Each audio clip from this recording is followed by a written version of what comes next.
Oh, this GDP and then rocking with Game Head Podcast. I'm in the building.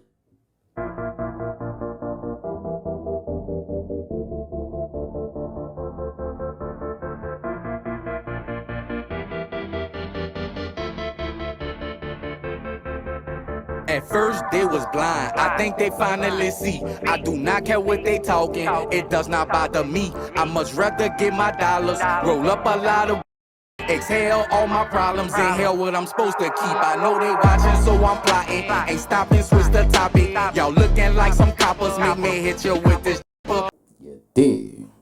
Appreciate you for fucking with me, bro. Man, thank you for having me. I appreciate the time and you asking me to even do this, whatever, and all. I appreciate it because I always try to reach out to anybody that's doing anything. I respect the grind because I know how it is for us that do media. So I appreciate you for even having me. And you definitely my first media personality from the city to fuck with me too. I appreciate that too. I appreciate you. Mm-hmm. Thank you. I appreciate you for reaching out. That. But look, we gonna start off my first question I got for you. Tell the people where you from.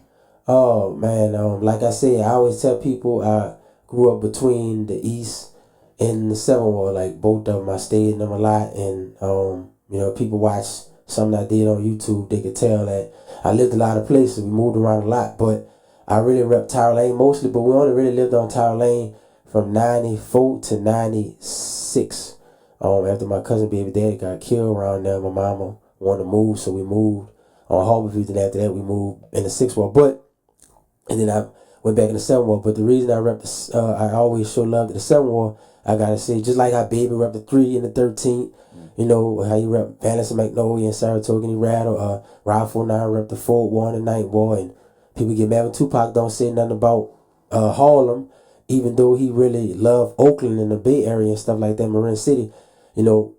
East Coast is part of his story too.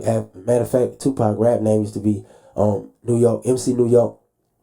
But anyway, I gotta show love to the 7th Ward too because I stayed in the 7th Ward a lot too, even when I was younger, elementary school, Benville, and but the reason why I rep the East so much because when I went to Livingston and Abe, I was there most of the time. So 9 months out the year, we in school. That's where I'm at. So all my friends, we catching the bus back downtown with me, but me and my brother Brandon, but we still going to East schools, which was Abe and Livingston. So that's why I still feel rooted to the East, even though I stayed downtown a lot. So I show love to the East and the 7th Ward.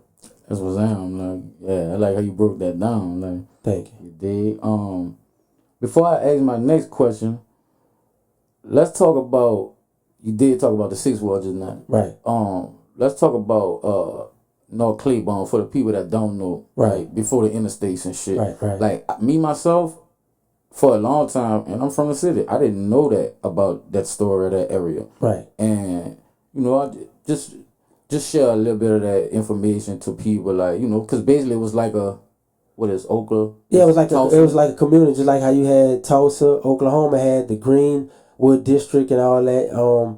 They took and they built a lot of stuff through the Greenwood District in Tulsa, Oklahoma, where they had the bombs that they dropped on them in 1921. But in New Orleans, they had a lot of Creole people had business around there, and a lot of people in the Tremay area. That's where a lot of the jazz started, and a lot of historical stuff happened. That's where the original back of town. So the original city was started from the French quarters, then you get back of town, which is Tremay area. But Claiborne Street is a long street that run from uptown to downtown, and you got everything that's on the north part of Claiborne is downtown. Everything on the south part is uptown. But that was named after one of one of Louisiana's first governors. I think his name was William C. Claiborne, if I'm not mistaken, but that's where the name come from. But like I said, they had a lot of business right there, and then they locked all that stuff down and they built the interstate right through that community. So now you see a lot of people do the second lines and the Super Sundays, and when Zulu come through from Mardi Gras, a lot of people like to congregate under the bridge. But the Tremay area and that whole little area in the 7th Ward, that's like the 7th Ward. Like when you look on a map, like you'll see Tremay, you'll see the Lafitte area, which is where Dookie Chase restaurant at. You'll see the Tremay area where the African American Museum at. You'll see stuff like you'll see a lot of stuff around there that's just black, like all the paintings on the poles and stuff like that under the bridge. But that's where everybody like to congregate at. But like I said, at one time they had a lot of thriving black businesses under that bridge, but they had a lot of trees, a neutral ground. You know, some people might call it a medium. In their city, we call it a neutral ground, and the neutral ground come from, you know, when I think the French and the British met the battle on Canal Street. You know, one side was this side, the other side was that side. Canal Street really is the street that divide uptown from downtown. Really, that's where everything started. So when you go on the other side, that's where the South Street started, the other street. So like I said, Claiborne was just an area where a lot of black business was at, kind of like in Oklahoma, but they tore everything down and then they put an interstate through there. So they killed a lot of black businesses in that community that was really flourishing, and a lot of Creole people lived in that area. But the 7th Ward is like around Huntersfield, around Circle Food Store, and that's a grocery store my grandmother used to go to a lot. You know, people, we call it making groceries and all that, but that's when you go in grocery shopping, but that's just some New Orleans dialect, making groceries. But people would make groceries at Circle Food Store in the 7th Ward. Like in the Ninth Ward, you got Lower Ninth Ward, that's where Fat Domino's from. But in that Claiborne area, you'll see Circle Food Store, which is on Claiborne or whatever. That's one business that did still stand the test of time. Facts. Yeah, because I see it like, you know, it ain't like, because I'm like, damn, these businesses now like that, the way they said, I'm like, you can't really tell, but you know your shit. I can tell you broke down, they tore that shit down, and put up the They do that a lot. They tear a lot of our, they do that a lot. They tear our stuff down and then they just build shit through it, and you know, sometimes they didn't, even in Tulsa, Oklahoma, they didn't put graveyards over, like build shit over graveyards, and just like even when they bombed the people and they killed them and dropped bombs from planes, and you know, this is the first time people seen actual terrorism, domestic terrorism in America on black citizens, on American citizens, because they was doing something, thriving and having their own banks and grocery stores and pharmacies and all that stuff like that. They didn't want to see that black people could come together and have their own thing going, so they want to destroy that. Same thing, like I said, on Claiborne, you had a lot of black people with business doing good stuff, but the way they was going to stop it, they took over it and knocked everything down and put, you know, an interstate up there, and you know, that killed a lot of businesses right there. So they do that a lot. Yeah, you know your history, dog. I can tell. That's why I asked you that question. Thank know what I'm saying? You say you went to Abe, right? Yeah. Let's talk about you getting players recruited while you was at Abe. Let's talk about that. Well, how that happened was, I have a cousin named Charles Miller. And Charlie is actually originally from out the Cali Project. So Charlie played for Taylor Park, you know, in the 3rd Ward. Everybody that's from out the 3 know about Taylor Park. And Coach Neely, shout out to Coach Neely. That was his coach. One of my best friends is his son named Malcolm Neely. And like I said, Charlie played for Taylor, then he went to Booker T. He played for Booker T, and then when he left Booker T, he came to Abe like 10th grade year. Charlie started playing football over there. Charlie was one of like the hottest football players in the city at the time, especially from Orleans Parish. Just like Skylar Green was a hot athlete on the West Bank. He went to Higgins, and Skylar had played for Higgins, and then he went to LSU. But Charlie was kind of like on that kind of level, like doing what Skylar was doing in New Orleans. So when Charlie was getting recruited, when he was standing on Tyra Lane, I used to always be sleeping over there by him. And mind you, we still stand in 7th Ward, but I sleep by Charlie a lot, you know, because Abe wasn't that far from Tyra Lane. Charlie was getting a football question at Florida State, Ohio State, Miami, USC, Penn State, whatever. So I'm seeing the football questionnaires coming in his house, and I'm looking, I'm like, damn, they giving you these, but the football coaches was only giving them to him and like Marcus Dillon. And this other guy, I was only 3 dudes I think could remember was getting actually recruited, but the coaches was giving them to who they felt like deserved them. So I was like, well, damn. I said, let me see the questionnaires, cuz he showed me. So I wound up picking them up, and I saw the football numbers on there. So I would be like, let me call them and see if they could mail me one in the 7th Ward. So I called them or whatever, and they answered the phone, and I say, Florida State Football Department. And later I say, could you mail me a football questionnaire? She was like, yeah, what's your name is? And I was like, Gregory Earl. She was like, what's your address? And tell the address on Buchanan Street in the 7th Ward. 3-4 days later, I got a questionnaire. So I get it. So I was like, well, damn, let me ask for 10. See if she give it to me. I called back Florida State. Could I get 10 questionnaires? She sent them. Then I was like, let me call Florida State. Let me call Ohio State. Let me call Michigan, whatever. So now I'm doing 411 at the time. You know, all the kids, they could probably just Google the number now. But at that time, I was using 411. So I'm doing 411, get Penn State number, Akron, Southern University. I'm doing that. And I'm getting a vanilla folder full of these questionnaires. So when I go in the yard, I'm giving all the football players questionnaires. Then I'm getting some of their 40-time height, weight, and all that stuff. And I'm faxing them to like LSU, Southern, even junior colleges and all that. Now the coaches went to get mad because now all these colleges calling up asking about who is this kid, who is Ernell Jackson, who is Virgil Burn, who is this one and that one? Like how they know about it? We never get him. Like, how the fuck is they getting this? Excuse my French. So everybody went to saying, oh, Greg Grell's helping everybody get recruited. He be passing them out on the yard. The coaches got mad at me and went antagonizing me and like kind of joking about it. And some of the players did laugh. But a lot of them didn't, because they was like, man, this dude doing shit for us that the coaches ain't doing. How y'all gonna clown him and this man trying to help? Mind you, I'm only in 11th grade doing this shit.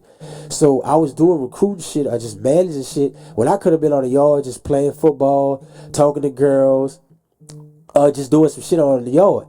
But this what I'm doing. I'm doing this on my lunch break, giving out questionnaires and going into the library and trying to put this stuff together in facts. So that was just me doing that because I see my cousin was getting the questionnaire and I wanted to help put light on them. So I just was doing it for them. And I played cornerback at the time. I wasn't that good of a tackler, but I was a great cover person. But if I knew how to get information to help me get recruited, I was going to do that for them. And a lot of them dudes wound up going, some of them went to colleges, some of them wound up going to JUCOs, and none of them didn't know how to do none of that. Like, I stayed on them to get their SATs and the ACTs, and, you know, and they still tell me about that. I mean, one of my pilots, Virgil Burnow, he wound up going to school in Iowa. He told me, man, thank you. I met my wife out there, and it's because of you helped me get recruited when the other coaches wasn't worried about us. So, you know, there's a lot of people that I helped way before I was even working in music. And you're gonna get so many blessings. And you just took my next segue. I was about to say that probably prepared you for managing artists. Definitely. Let's talk about that too. How did you start managing artists? Well, I started managing artists. I mean, first I was doing the stuff with my brother and all that. You know, I was working with my brother,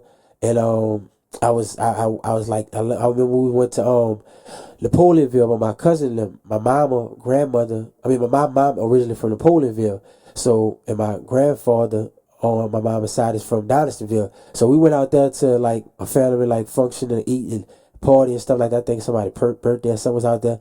Anyway, when we was on our way to the Franklin Fair, my cousin was putting me on Boots and Weapon. I heard of Boots and Weapon, but we so into like Tupac, you know, Ball and G, that we was hearing from outside and Short and all that. But in the city, you know, we had Big Boy, Cash Money, No Limit. So we was just in that. So they wasn't really bumping Boots and them hard out there. But I heard them because our cousins that went to Southern and all that, they'll tell you that they got to do their Boots and them and all that. So we listening to gangster music, and they playing Baby Mama, they playing Hold Up, they playing Swerve and you know, Bad Bitch. And I'm like, damn, this shit hard. Like, man, you never heard of Boots? I'm like, yeah, but I ain't never really listened to them like that. So when I got home, I said to my brother when I was going to Delgado, I'm going to get my student loan money and I'm going to buy some equipment. So I bought it and they started rapping. So I was working with them first.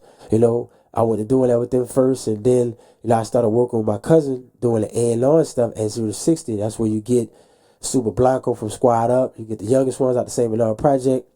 And then I started working with, you know, managing artists. And I, you know, work with young, which I'm not going to go all the way into that. I'm going to let his sister talk about that. But I work with BTY Young, and then I work with Superbad.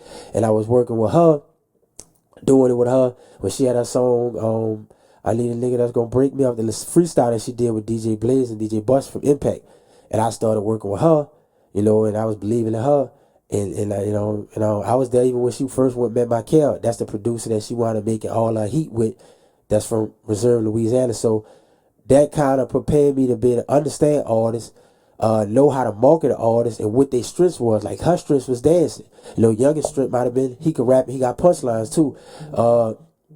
Super Blanco had the personality. Like everybody got different stuff. S80 was a great producer, and he could produce and he could write songs and he could sing songs. So all these different people had different tools and all that, you know. And even with me working with J Merc right now, so all that stuff kind of prepared me for that or whatever. But it started with my brother and my cousins and my friends just doing the music with them first. That's dope. But you was already, it was meant for you to do that. You know what I'm saying? Get in that lane because you. Look what you was doing with the football player. Right. Look what you was doing. You was a sports agent. Exactly. Yeah, I was doing it. When I think about what Jay-Z and them do, like with the sports management and even what Master P was doing when he had Ricky Williams and all that, like I was already doing it. I always did love sports, so it was easy for me to do that. And even if I, like I said, my career take me into that direction, it would be a part of me anyway because it was like that from the beginning. But like you said, I understood how to help people, and my mom and daddy always was like that. My mom and daddy always like let people come live with them and help them out, and if they was down and out, my mom was like, you don't talk about nobody when they're down. You don't say, oh yeah, I had to help such and such out with a bill, girl, and give him $100. My mom wouldn't do that. She'll be like, you need it for this, you ain't gotta tell me all that. If you say you're gonna give it back when you're gonna give it back, cool. If you don't, then you just ain't gonna be able to come to me again. But when I did it from the heart, and I know how it is because we done been there before. But me helping come from my mom and daddy because all they ever did was open their homes up to people. All they ever did was help people. So naturally, I care about people, and I always try to be there for people. So it just makes sense for me to manage or be an artist advocate or be to consult people, to be a therapist sometimes for people that want to listen, that need me to listen, and just try to help them understand how to move through things. So I feel like I'm good at coaching, talent if they got it. That's dope. That's dope. You learned that from your parents, and I ain't gonna lie, bro. You gonna get so many blessings for that, even from what you was doing for the football player. Right. But like, I don't think people understand about management, cause I ain't gonna lie, bro. I've been offered manager positions. Right. From known artists from the city. Right. And I turned them down because the timing of it. Right. I started doing this, and I have a lot of other stuff that I want to pursue at the same time, and I know management is you basically. Their life is your life now. Yeah. To be a great manager, you have to put all your stuff to the back burner for that artist that you're managing. And I don't think people realize that. So I commend you, bro. Like, that's dope. And what I would say about to even piggyback off that, a lot of artists think that managers supposed to finance everything. A manager just manage whatever you got going on. You got to come up with you got to get yourself popping, to where like somebody won't buy a feature, somebody won't put you in a movie, or somebody won't put you on a show, and then the manager gonna negotiate that, and they ain't gonna make money off that. Now when you got somebody paying for your studio time, buying your artwork, getting your clothes, doing this, now they investing in you. So now they in that, and just like anybody else, you put your money into something, you buying a car, if you put your money into a car, you gonna feel like that's my car too. Like I'm putting my money, I'm just not put my name on, like I'm putting money into it, not to whatever, so people gotta understand a manager's role. A manager manage what you got going on. Even a lawyer, when you pay that lawyer, you still pay him to talk for you. You pay a business consultant to give you information, and you sit down and talk to them, and they consult you for hours, but you pay for their time and their advice because they're expert in what they do. So a lot of times people don't value managers, and you're right. You do have to be, you gotta, if they got kids, you gotta manage that. They got a girlfriend and they get into it with her, or a boyfriend, you gotta kind of manage that, and they problem with their life. Plus them as an artist, in the studio. So it's a lot of things that you gotta deal with on top of your own life. They don't understand it take a lot to be so selfless and put yourself behind the talent to let them shine. Because when they winning, they usually make like it's all them. But if nothing ain't going right, then it's all your fault. So if it fuck up, it's my manager's fault, the reason why I ain't do it. Maybe you didn't have the talent, or maybe you wasn't ready, it wasn't your time, or maybe you just was too stubborn to listen.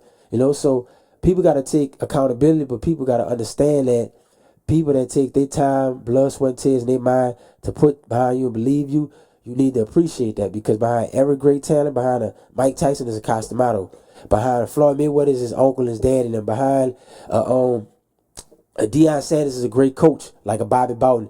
Is a Phil Jackson behind a Kobe, Michael Jordan, Shaquille O'Neal. So people just need to know that you get the Birdmans, you get Lil Wayne's, you get the Sugar Slams, you get the Damon Dances behind it, Jay-Z's, the Puffies behind, the Mary J. Blige with Puffy. So I'm just saying to say that they have people behind the scene, even Michael Scorsese and De Niro, and the great movies that they do together, they complement one another. So people got to just understand that Coach K is important to the Baby and the Migos and the City Girls. Like, don't just think that they all did it by themselves. They understand his value, and he understand their value. That's big facts. That's big facts. Man, I like the way you breaking that shit down. What got you into media, bro? How long have you been in media? I've been in media 3 years now. What got me into media, Sean Cotton. So on Say Cheese, he was posting the stuff about, what's wrong with New Orleans, why New Orleans can't break through again. He like, Lil Wayne is my favorite rapper. I love the Hot Boys, I love Cash Money, and I love No Limit, and everything that came from that is so influential. But why is New Orleans at the bottom?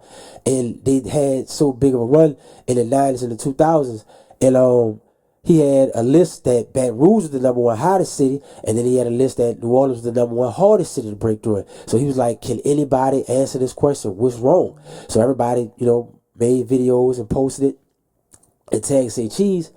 And I said that I felt like a lot of dudes from New Orleans at the time was trying to sound like they from Philly, trying to sound like they from Chicago. Everything is for this and op this and everything was Chicago lingo. It was like we was losing our own sauce. It's like I was like, we might as well just be making Italian beef sandwiches and say get rid of the po' boy. Like we just need to take their whole culture, every deep dish piece, and take that and give them gumbo, and we take their stuff. It was ridiculous. So I was feeling like you couldn't really see who was who. So I felt like by us biting Philly and New York so much that we lost our way. Now we always did like Rockefeller and Dipset because we love Lil Wayne, love Cameron and Jay-Z, and we like the state proud. I understood that, but it blessed so much into us that we kind of lost our way, and I felt like that was hurting us. When I look at Baton Rouge, they was so southern, and it was so young boys still riding old schools, candy paint. They talking the way they talk. They not trying to be like, everybody influenced a little by Chicago, but not that much. Like young boy, them still love Lil Fat a lot. They still love Kevin Gates. Kevin Gates to say, I love Big Head. A lot of dudes from New Orleans, all their favorite rappers gonna be Jadakiss, Fabulous, Jay-Z, Nas. They ain't gonna Lil Wayne. They might say some of the hot boys, but outside of that, you ain't gonna hear them really too much say T.I., Jeezy, Scarface, like really southern rappers. They gonna only say New Orleans rappers or New York rappers.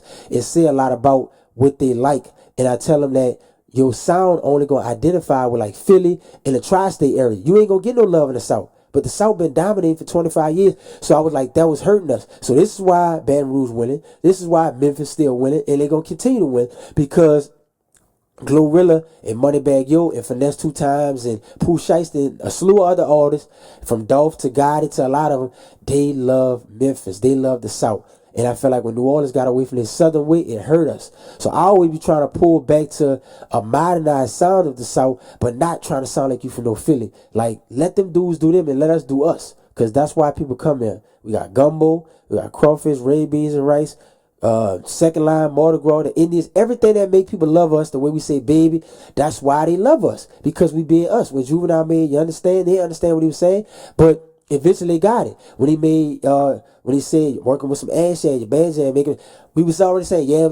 He said it on there. That's how we talk. People loved it. So we gotta just be the best version of us. When Jay-Z tried to rap off he didn't really sound that good on that song because that wasn't really him and that wasn't the style. So when he do the soul beats with Kanye and Just Blaze and stuff like that, it worked. So we gotta just know that that's what it was. So I think that's what happened. On that, I know that was kind of a long answer, but that's what happened with that. So once I went to seeing that, then Sean started posting me. So now I'm defending Louisiana. I'm like, people will be like, oh man, y'all rappers from New Orleans. I seen somebody one time because I was looking at the trolls. I didn't really understand how to not pay attention to the trolls in the comments. I was new to it. So everything shit agitate me from the peanut gallery.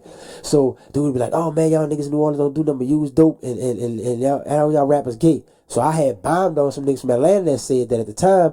And I was like, well, Big Meats turned y'all up. Y'all dudes wasn't doing all them old, riding no foreign cars. The BMF and them Detroit boys turned y'all city up. I said, ask 2 Chainz, ask T.I., ask Jeezy. They'll tell you. Like, BMF turned Atlanta up and made y'all more fly. Not saying dudes in Atlanta ain't never had drop top car, but it wasn't like that. Y'all was riding old school cars. Look at Outkast, look at Goody Mob. Right. That's what it was. Like, to that, the 96 Olympics, like, Atlanta was still, like, really, like, more of like how the smaller rural areas was, but now it's like really turned up now. But back then it wasn't like that. So I said that hit the hornet's nest. Then he had another post about some shit about Chicago. I spared that. Then they said Young Thug was the most influential artist of the 21st century. This was a media company out of England said this, and I was appalled by it. And everybody sent me this stuff, and they said, "Gee, you got to see this." So I had defended Lil Wayne. So every time I got a chance to speak up for Louisiana or New Orleans or even Webby with the Savage stuff in Chicago, I was like, Webby been saying Savage. So when I went to say that, Webby like, thank you, and Sean started calling me the New Orleans spokesman. So that's kind of how I got that name, from defending New Orleans, defending Louisiana. And then I started interviewing people a little bit, and people started interviewing me, and that's how I kind of got into media, off defending Louisiana and speaking up on Say Cheese. Shout out to Sean Collins. Big shout out to Sean Collins. I love that boy work. I think that's dope, though. I think we need more of that, though. Like, people to speak up for the city, because like you said, it was a time. I think we kind of getting it back now. It's still not back where it's supposed to be. You still hear other artists trying to sound like outside of New Orleans, and I tell them the artists I get a chance to talk to, man, put a bounce song on your record. How you from New Orleans? You don't have one bounce beat on your record, not one. I feel that, and I remember P-Town Mo said shout out to P-Town Mo from out the 17. P-Town Mo always said every rapper from New Orleans should at least have one bounce song. Now, like you said, if you got your alternative style and you different, then that's cool, I understand it. But for the most part, our sound is like, all right, I look at it like this. Back in the day, you had Cash Money, No Limit. But even before that, you had like the Motown's records. Motown had a signature sound with the way they had the strings, the tambourines, the funky bass line. It was a Motown sound. That was the sound of Detroit, Motown. You get Cash Money had a sound. It was different from Big Boy and Precise and KLC and Moby Dick and all of them, Carlos and stuff like that. All the Beats by the Pound, their sound was different from Cash Money. But it was all New Orleans. Trill had a different sound with Boots and Webby. Trick Dad and it was Slip and Slide, Rockefeller, Rough Riders, Murder Inc., all of them. Death Row, Rootless, they have their own sound. Now, today, a city has a sound. So when you think of Chicago, it has a drill sound. So the sound that Young Chop helped with Chief Keef, that wound up being the drill sound. It was a darker version of trap beats. But it was still like trappy sound like what Lex Luger did and what 808 Mafia did. But that was their sound. Atlanta has a trap sound. Memphis has their own sound. So a city got a sound that ain't just about hypnotized mind sound, even though you could hear a lot of DJ Paul and Juicy J influence in Memphis beats. But then you hear a little squeaky shit too, DJ Squeaky. So once New Orleans get on that sound that everybody agreed to, it create a wave. And then but you see everybody influenced by it because Detroit got a sound that everybody on. And I feel like Detroit sound is like the Bay Area stuff with Too Short and beats mixed with like New Orleans stuff or whatever. Because a lot of them dudes in Detroit love the Hot Boys. You know, Doughboys Cash I happen to be one. There's a lot of them. Ice World Vizzo, I can name a lot of them. But Detroit love New Orleans. And if you look at Detroit, they're really flashy. They wear minks. They like the what the Cartiers. And I want to throw that in there too. Shout out to Blade Icewood, the street laws. But like Silk said on a Boss Talk interview, he said the first time they asked him about his brother putting diamonds in his Cartier glasses, P the first person I seen do it. Now, like Silk said, he didn't really know no popular Detroit rapper because the first main big Detroit rapper I remember, and somebody might correct me if I'm wrong, but to the world was Eminem that I knew. And then you get other artists that got bigger later, like the Big Sean's, like to me. And then now you get the Detroit wave, but back then it wasn't. So when Master P put them diamonds in his glasses, that was big. Niggas wasn't doing that back then. So yeah, that's a Detroit culture, and people do die over that, and that is like a staple of success that you get money when you got them buffs with the diamonds and the woods. But Master P, the first person I seen have some iced out woods with the diamonds and the Javernis or whatever with diamonds in his glasses. He even, and if you don't know, watch Foolish and the lady say how you a car salesman with diamonds in your glasses. Like, I sell a lot of cars. So shout out to Silk, Master P brother, for saying that. But shout out to the street laws and rest in peace, Blade Icewood, because Icewood really made it a thing, and Cartier really got a lot of love and respect for Detroit because they really made those glasses a staple. Like how DC made the New Balance they think. Like, that's DC is New Balance shoes. That's them. Fact. But before we get off that subject, the reason why I feel like that's so strong is because our artists are not doing that in their music, and you see artists like Chance the Rapper in commercials, right? Beyonce doing it, Dorito, yeah. Like, come on, bro. Right. Like, when we gonna really wake up and really take our sound back all the way? You know what I'm saying? That's the only reason why I feel like that's why I say I salute to all of the bounce women, man. I love them, and so many of them, like, bro, they really like doing that shit, you know, and they really holding it down. Like I said, even shout out to Frida, because I seen Frida at the first quarter festival. He cut up on the stage and did his thing too, represent the culture, and he do it every chance he get in interviews and all that. So, you know, still much respect to Frida, but I love what all the women are doing with the bounce stuff, and I feel like when they do it and they're unapologetic and they stand on business, people respect it. They get booked for shows just being them. All you got to do is be the best version of y'all, and I think Magnolia Shorty will be proud of them, and I know Cheeky Black and Casey Ray and a lot of them, and Miss Lady Ray, all of them And there's a lot of them I probably be missing. Miss T, all of them are really proud of the women in this generation. Me and X and all of them are proud of the girls in this generation. But I feel like I wish that the guys would do it a little more. And if it don't be just like, it don't got to be a bounce song like Back to the Ass Up. It could be like how UNLV did it. Like when Wayne rap on mixtapes with Rod Smooth, Don't You Be Greedy. Like, do it. UNLV did it. Everlasting Hitman did it. You know, rest in peace, Weed, because he was all for standing on business for the culture and all that. So there's a lot of artists that came before, but people love that beat, you know, all over the world, and they still doing it. I like when Trouble even did it, when he had the whole Mardi Gras theme in his hood, you know, in East Atlanta, when you know, he did that old chopper beat or whatever and shit like that, you know. So I just love when New Orleans be New Orleans, and there's nothing wrong with being influenced by other people, but people love us when we just talk the way we talk. When our comedians, and like Rob Kaiser, you know, Maury P, a lot of them, when they say the stuff we say. Super Scent, when she had her accent and all that, everybody just loved that. They just was having soup. That's how we talk. So just be us, and people gonna love you. That's why I do it. Facts. I just try to be me. Facts. And that's what's down.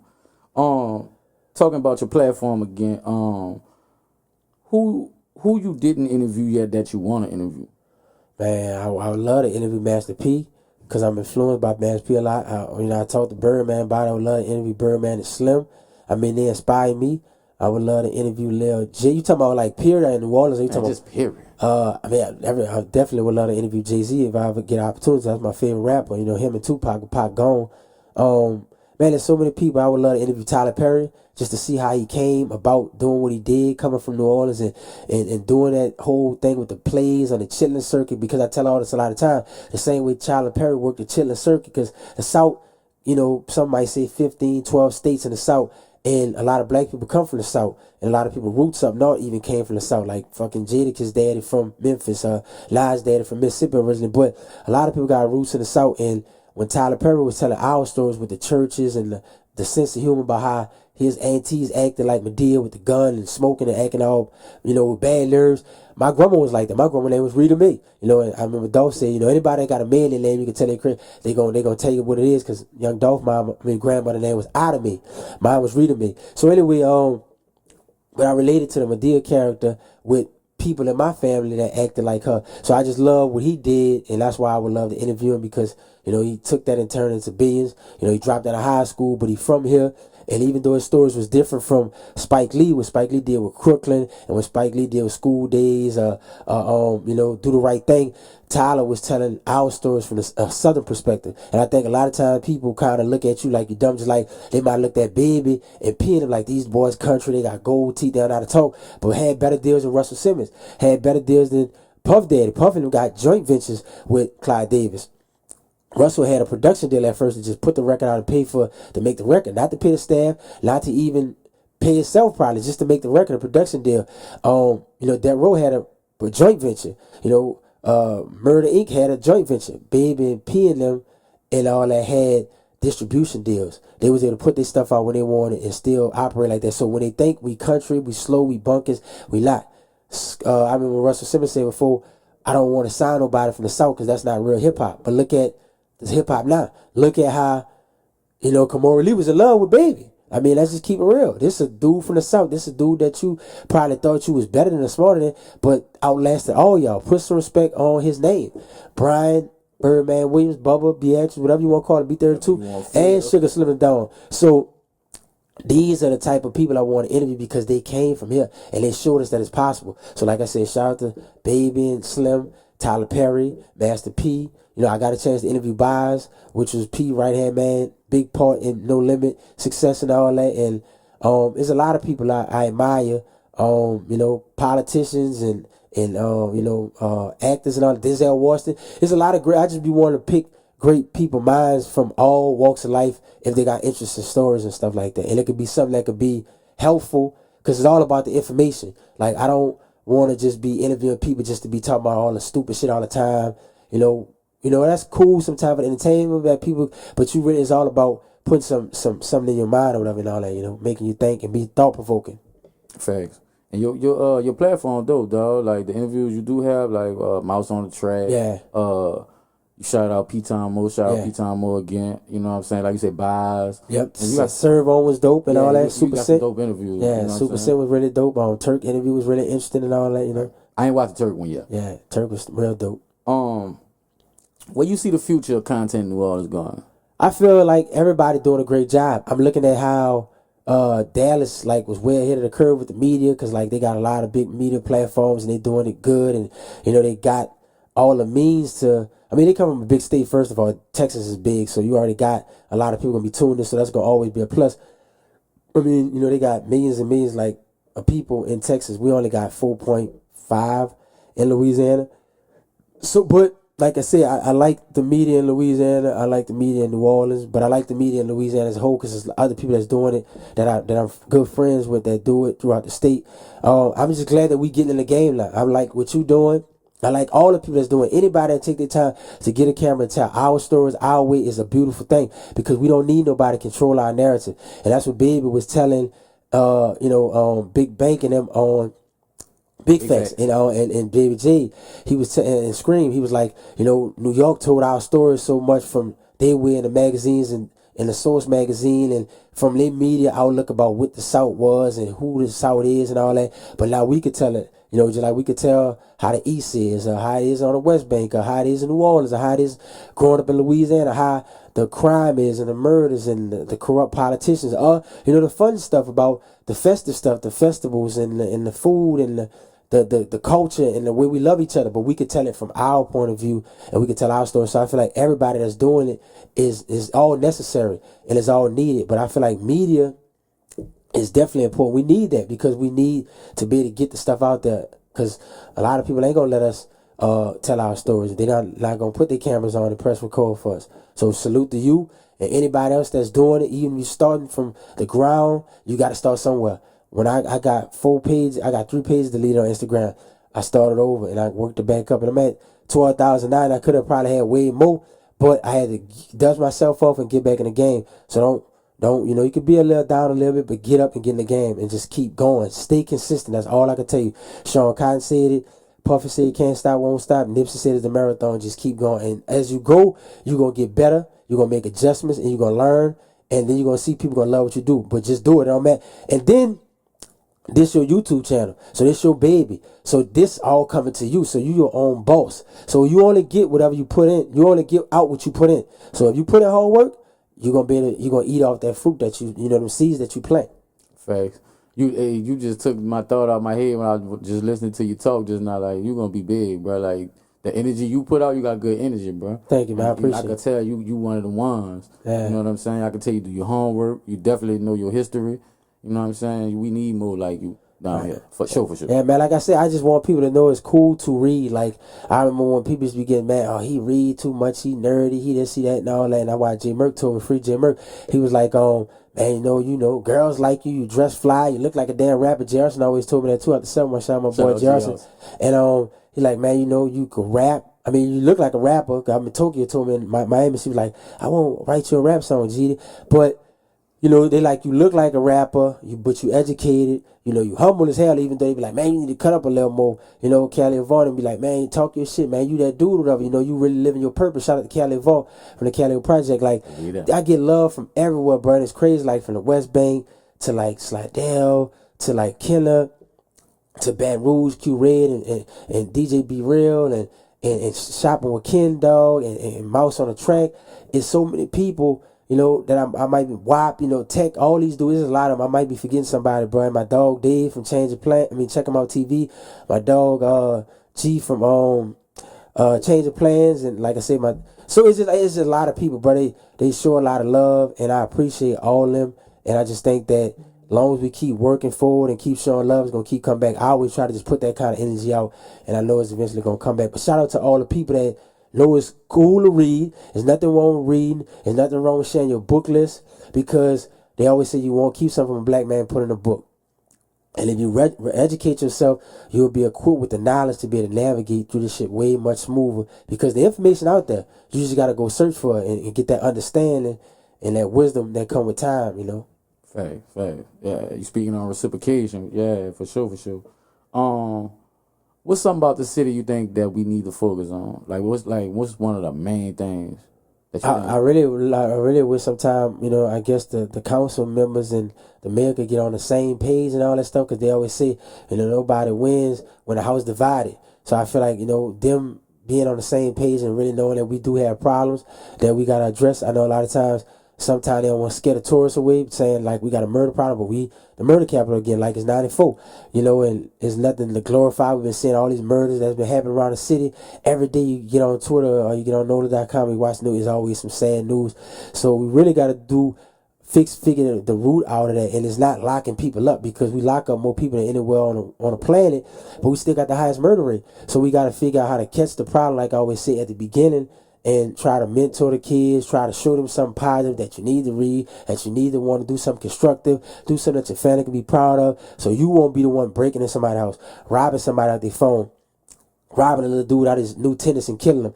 When he could have been a doctor, a lawyer, or somebody that could have came back and helped the community, but you done took that special kid away that was really on his way to do something, but because you probably didn't have the love, or you was looking for the wrong place, you went the wrong way. But like Tupac said, no matter what I do, you can't turn your back on me. I'm still your baby.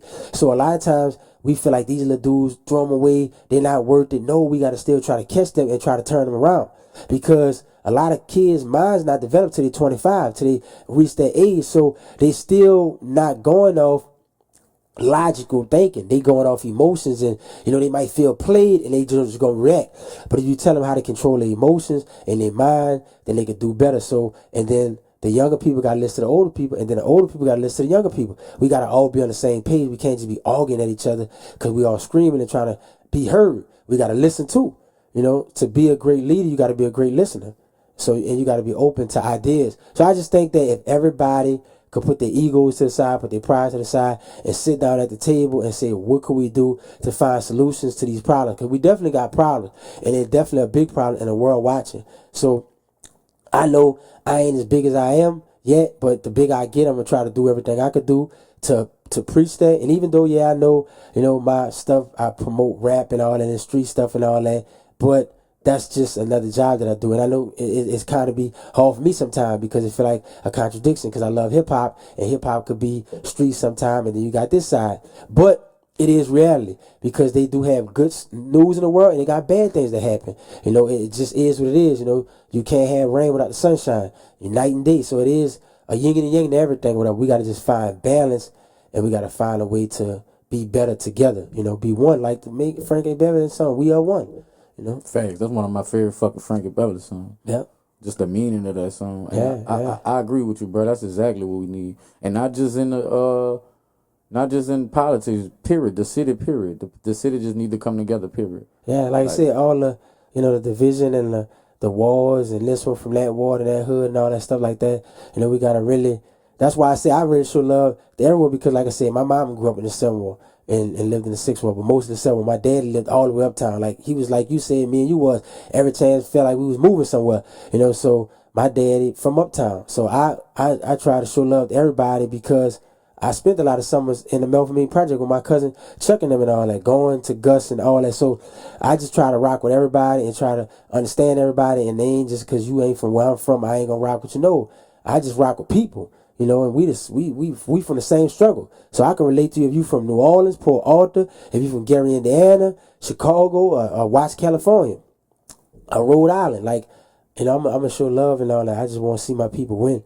And if I could do something to help you, I'm gonna do that. I'm gonna try to help you before I can hurt you. And I'm not gonna, I don't sit around talking about people and gossiping. All I'm focusing on is how we gonna win. What we could do in this huddle to call the next play that's going to put us in a better position to win this game, to win this championship, instead of sitting around talking about what they doing over there, what they doing. We trying to win this game, man. We ain't got time to worry about what nobody else got going on. We worrying about what we trying to build, what we trying to do, and we're going to do it brick by brick, day by day, and we're going to keep it pushing. We're going to keep putting it in their faces.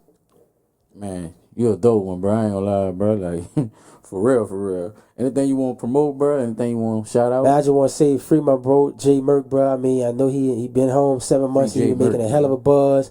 Shit, free J Merc. If y'all don't know, J Merc got a Saint project. He got a project out right now.